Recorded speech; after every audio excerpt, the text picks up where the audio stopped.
Hello, I'm Gabrielle Stritch. I'm an attorney, mediator, and collaborative lawyer. And today I got a contact from LinkedIn from a former intern. And he told me very proudly that not only was he working, he was finally in law school. And then proceeded to say, I never would have made it here but for you. So, of course, I feel terrific. And in fact, I'm actually looking for a new intern now. And it brought me to think, should you become a lawyer? Question. All right, let's talk about that. First of all, do you have qualities that are likely to make you successful at the profession of being a lawyer? Um, you have to be pretty smart. Let's be real. You need to have the ability to get good grades. You need to be intellectual. What do I mean by that? Well, smart and intellectual are not necessarily connected. Intellectual means you're always curious to learn.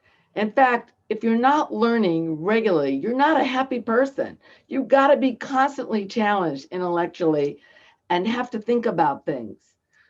That is one thing the law has been wonderful for me on.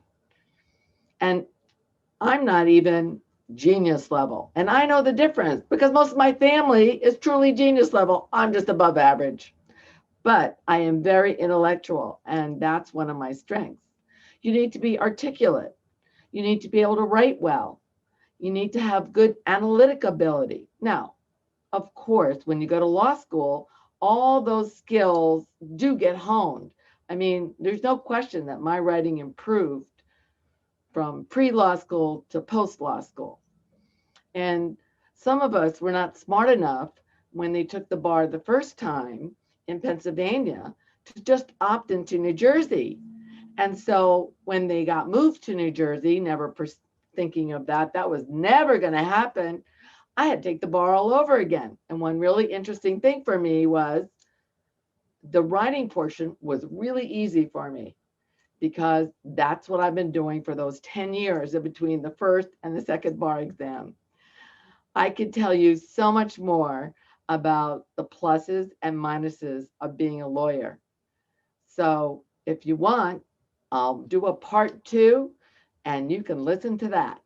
My contact information is below.